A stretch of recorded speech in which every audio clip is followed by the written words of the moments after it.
Buletin Didik 9 April bersama saya Mimi Azira Abdullah. Assalamualaikum dan salam sejahtera. Keputusan Kementerian Pendidikan KPM membenarkan kehadiran semua murid sekolah rendah secara bersemuka sepenuhnya dibuat selepas mengambil kira pandangan daripada Kementerian Kesihatan KKM.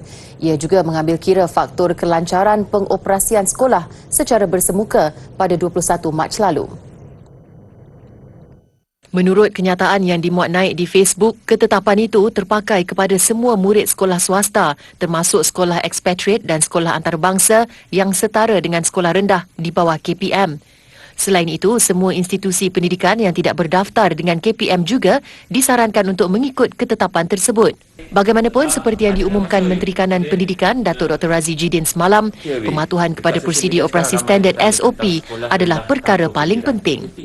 Walaupun kita bergerak dalam fasa peralihan kepada endemik, tapi kita masih perlu kekalkan SOP-SOP yang telah ditetapkan. Jadi pematuhannya adalah amat penting, terutamanya bila semua murid hadir ke sekolah tanpa penggiliran. Jadi saya mohon jasa baik ibu bapa untuk sentiasa ingatkan anak-anak kita bila hadir ke sekolah nanti bahawa pematuhan kepada SOP itu adalah satu keutamaan. Dalam pada itu, ketetapan tersebut terbahagi kepada dua kumpulan mengikut negeri masing-masing. Bagi negeri di bawah kumpulan A, kehadiran semua murid secara bersemuka tanpa penggiliran bermula 17 April. Manakala bagi negeri di bawah kumpulan B akan bermula 18 April. Dalam perkembangan lain, KPM sedang menunggu laporan terperinci daripada Lembaga Peperiksaan berhubung penggunaan set soalan Sijil Pelajaran Malaysia SPM 2021 yang sama bagi peperiksaan sesi kedua yang bermula Khamis lalu. Timbalan Menterinya, Datuk Dr. Mah Hang Soon berkata, perbincangan dan keputusan hanya akan dilakukan selepas menyemak dengan teliti laporan berkenaan. Sebarang keputusan sama ada murid perlu menduduki semula peperiksaan itu akan dibuat selepas Kementerian menyemak laporan terbabit. Sesi kedua peperiksaan SPM 2021 yang dijalankan pada 5 April lalu hingga 19 Mei ini diduduki calon yang tidak dapat menduduki peperiksaan itu akibat COVID-19 dan kejadian banjir.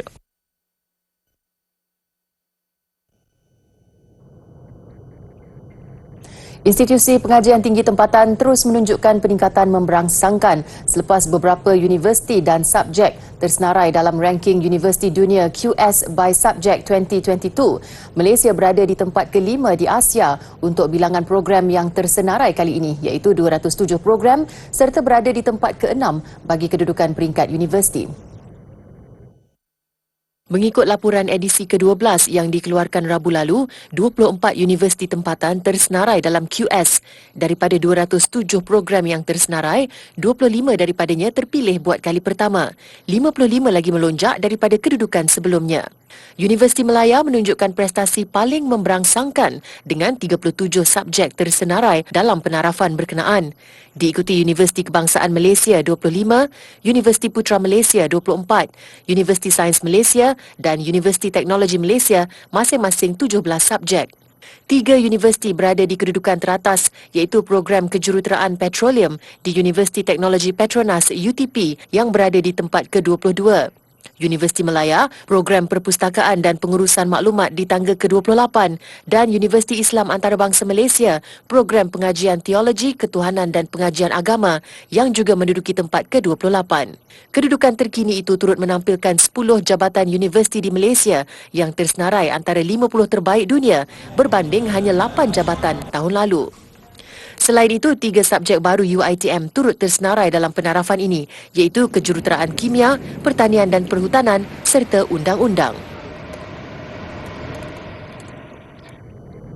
Seterusnya, Universiti Malaysia Perlis UNIMAP menjalin kerjasama dengan 2 universiti di India dalam usaha membangunkan penyelidikan berkualiti.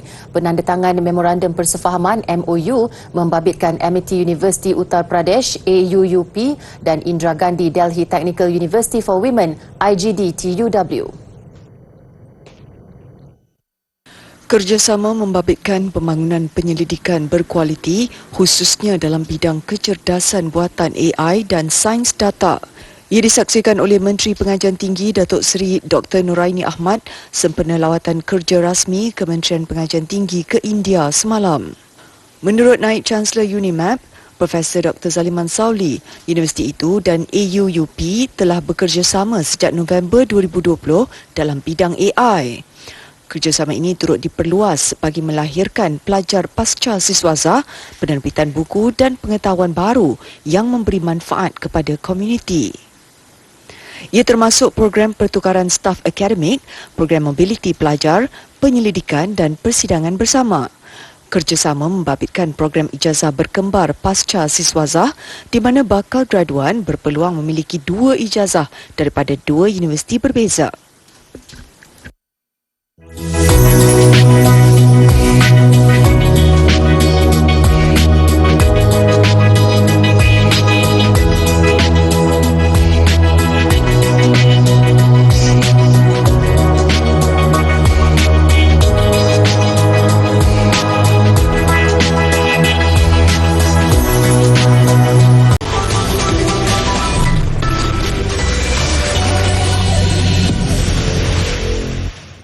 Bertemu kembali. Bunyi dan muzik yang melatari sesebuah drama dan filem mampu memberi kepuasan kepada pendengar. Dalam penghasilan muzik, peranan jurutera audio sangat penting. Apatah lagi dalam era digital yang semakin pesat berkembang dan memerlukan pakar dalam bidang itu. Dalam segmen Kerjaya hari ini, kita selami pengalaman 2 individu yang bertanggungjawab menjadikan sesebuah karya memberi impak kepada penonton. Muhammad Alif Ashraf Ampian, 30 tahun dan Chriselle Ashburn, 24, antara individu yang terlibat dalam melakukan keajaiban terhadap lagu dan muzik. Menurut Alif dan Chriselle, kerjaya sebagai jurutera audio memerlukan kreativiti serta penelitian. Okey, filem ni macam contoh kalau audio memang everything kita kena jaga dari segi dialog dia, dari segi dia punya ambience dia punya surrounding dia punya sound effect dia punya semua bunyi tu kita take consideration. Actually, in audio editing, there's not only dialogue and effects. There's dialogue, effects, ambience, footsteps and music. Yeah, semua ni and Foley. Semua ni like you have to put in a visual to make it complete lah. Alif yang juga pemegang ijazah Sarjana Muda Teknologi Kreatif Skrin UiTM berkata, minatnya dalam bidang suntingan audio bermula sejak di bangku sekolah. Begitu juga Chriselle, graduan Universiti Lim Kok Wing yang memupuk minat dalam bidang ini sejak kecil. And I started like ada minat audio actually from music. Because I grew up with my sister, kita like suka sangat like any movie yang ada music. Like any band dalam movie tu, we like minat banyak. Ketika dalam pengajian, Chriselle sedar bidang kejuruteraan audio ini mempunyai pelbagai cabang. Jurutera audio menggunakan jentera dan peralatan untuk merekod, menggabungkan atau mengeluarkan semula muzik, suara atau kesan bunyi. Mereka bekerja dalam pengeluaran filem, rakaman muzik, pertunjukan langsung atau permainan video. Pastinya pelbagai cabaran dihadapi ketika melakukan tugasan. Apatah lagi, mereka bertanggungjawab memastikan setiap suntingan memberi kesan terbaik yang memberi kepuasan kepada penonton. Film Rose, dia bagi saya, dia special sebab dia first baby saya. First baby filem saya. So, itu first time saya buat filem. And then first time tu jugalah masa saya masuk tempat ni dalam seminggu. Yang dalam keadaan yang saya tak tahu apa-apa. Tapi tiba-tiba job tu masuk, so macam nak kena siapkan lah. But itu progress belajar along the way lah. Tapi bagi saya yang tu yang paling special lah. And then alhamdulillah dia ada pada tahun ni tahun berapa tak dia tercalon ke Oscar. I think the best and most like enjoyable project yang I did is a VIU show called Keluarga Bahadun.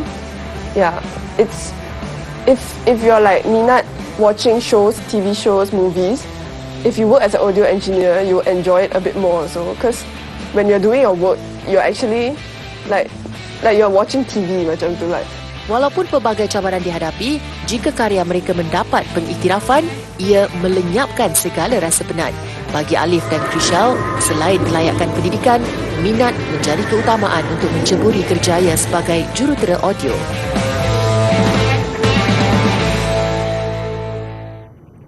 Baiklah, sepanjang Ramadan ini pelbagai pihak tampil dengan inisiatif kebajikan bagi membantu golongan yang memerlukan.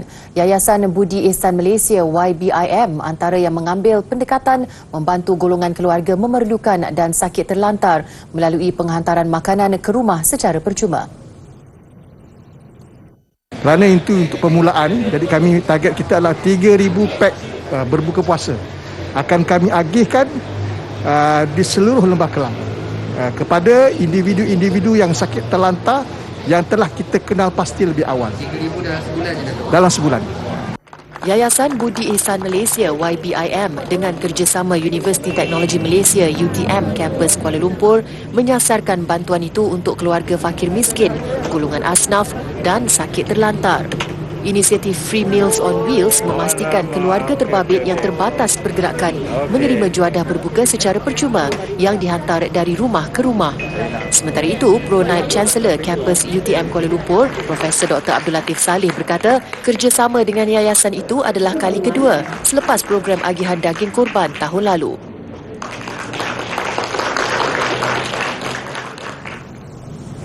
Kehalusan seni pembuatan permaidani Parsi Iran sememangnya tidak boleh disangkal, maka tidak hairan harganya boleh mencecah puluhan ribu ringgit di pasaran.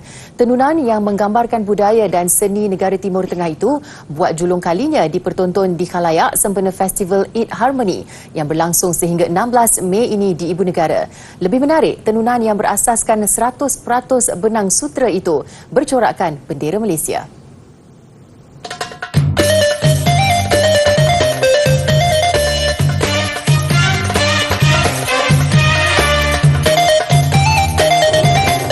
Menurut peserta pameran Reza Khan, penghasilan permaidani itu dilakukan sendiri penenun khas yang berpengalaman dibawa dari Iran untuk memastikan mutu dan kualiti lembaran permaidani bersaiz 110 cm panjang dan 65 cm lebar itu.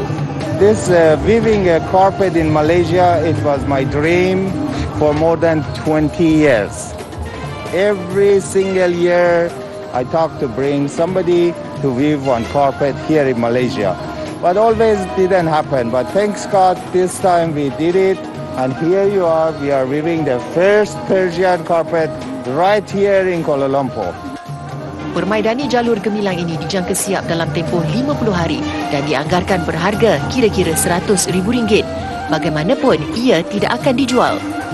We are weaving, the design is a Malaysia's national flag.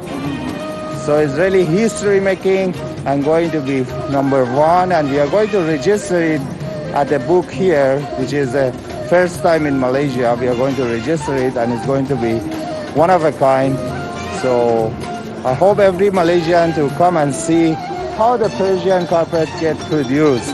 Festival itu turut mengetengahkan seni kraf minakari Iran yang memerlukan kesabaran, ketelitian dan kemahiran. Malah orang ramai boleh melihat proses pembuatannya yang lazimnya dilukis pada pinggan dan perhiasan dari negara itu. Festival Eid Harmony berlangsung sehingga pertengahan Mei depan, bertujuan mempamerkan budaya warisan dan tradisi kedua-dua negara.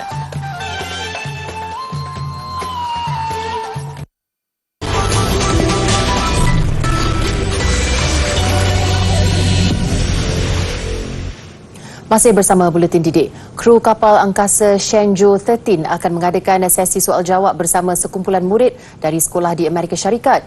Rakaman awal sesi soal-jawab itu akan disiarkan di seluruh dunia jam 3 pagi esok waktu tempatan oleh China Media Group CMG.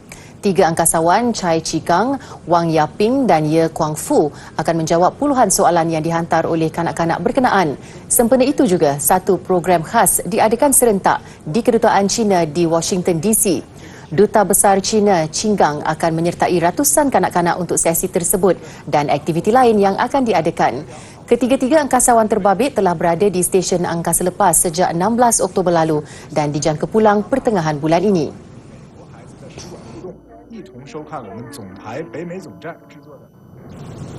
Padah berkelakuan ganas, pelakon Will Smith dikenakan tindakan tegas oleh penganjur anugerah Oscar. Akademi Seni, Filem dan Sains memutuskan aktor itu dilarang menyertai acara berkenaan selama 10 tahun. Ia selepas Smith melempang hos Chris Rock ketika siaran langsung anugerah berprestij itu bulan lalu dalam insiden yang mengejutkan dunia. The Academy berkata acara menghargai karyawan seni itu telah dibayangi tindakan buruk Smith di atas pentas. Justru larangan bertujuan melindungi karyawan seni dan tetamu agar terus meletakkan kepercayaan kepada penganjur. Akademi juga memohon maaf tidak menangani situasi tidak terduga itu dengan sepatutnya.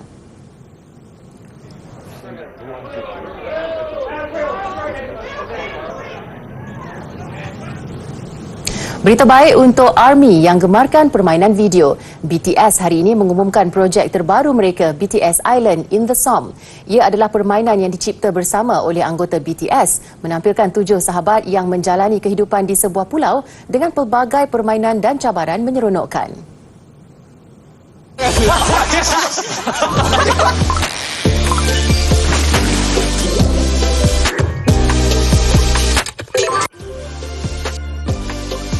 Kesemua 7 anggota kumpulan itu membantu membangunkan setiap watak selain menyumbang idea kreatif dan cita rasa masing-masing. Pra-pendaftaran akan dibuka 26 April nanti. Namun setakat ini tiada maklumat lanjut mengenai platform permainan video ini.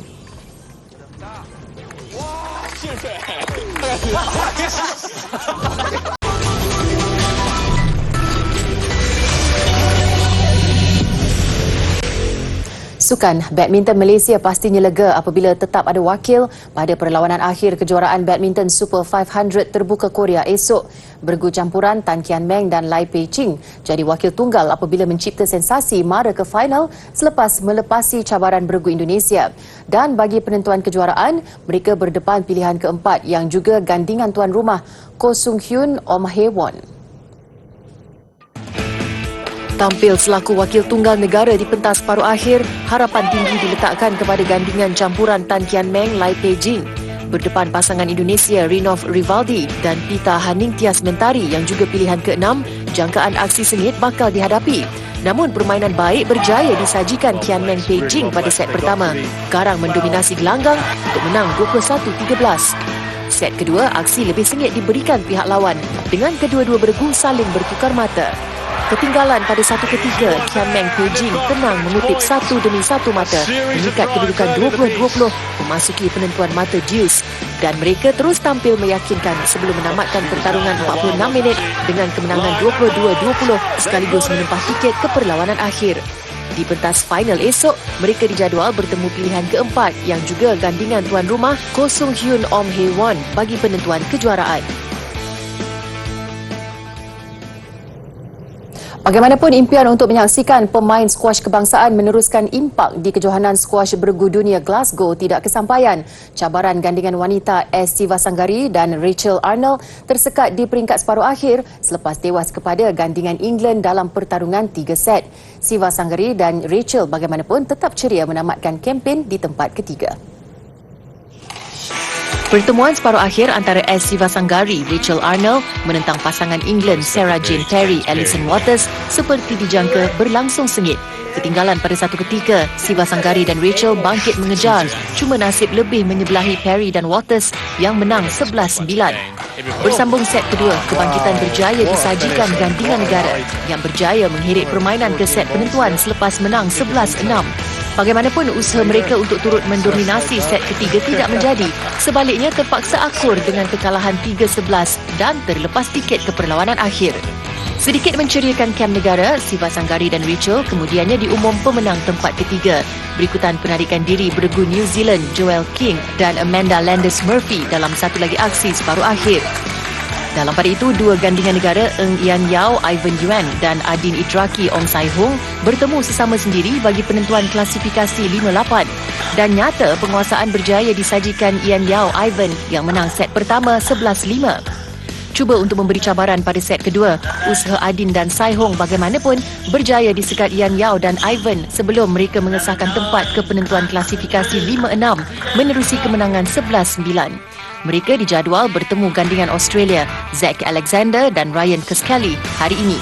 Turut mempertemukan dua gandingan negara, acara bergu campuran menyaksikan pertemuan Ivan yang bergandingan dengan Rachel menentang Muhammad Syafiq Kamal dan Aifa Azman. Bermula baik menang 11-9 pada set pertama, aksi longlai Ivan Rachel pada set kedua menyaksikan mereka dihukum dengan kekalahan 2-11. Set penentuan, Syafiq dan Aifa berjaya mengekalkan momentum mereka, melengkapkan kemenangan dengan keputusan 11-8 dalam perlawanan selama 20 minit. Penentuan klasifikasi 9-10 hari ini, mereka bakal berdepan wakil India Vikram Malhotra dan Joshna Chinappa. Seterusnya, bola sepak A-League Australia. Jaringan tunggal pemain kelahiran Jepun Hiroshi Ibusuki berjaya membantu Adelaide United menewaskan MacArthur 1-0 sekaligus memastikan pasukannya naik ke tangga keempat Liga. Beraksi di Stadium Coopers, Adelaide United turun dalam misi mengutip 3 mata penuh ketika melayan kunjungan MacArthur. Ketika permainan memasuki masa kecederaan separuh masa pertama, hantaran Craig Goodwin dari sebelah kiri padang tepat menuju Hiroshi Ibusuki sebelum pemain kelahiran Jepun itu mudah menanduk masuk gol tuan rumah. Tiada lagi gol menyusul pada babak kedua, Adelaide United naik ke tangga keempat hasil 31 mata selepas 22 perlawanan. Sementara MacArthur yang kurang 1 perlawanan di tangga kelima dengan 29 mata. Selepas ini, Adelaide United bakal menentang Sydney FC di tempat lawan pada 12 April, manakala MacArthur melayan kunjungan Brisbane Roar pada 15 April. Baiklah, gelagat pengunjung dan tarikan di museum iaitu Museum Selfie di Sweden mengakhiri Buletin Didik. Saya Mimi Azir Abdullah, salam hormat dan kita jumpa lagi.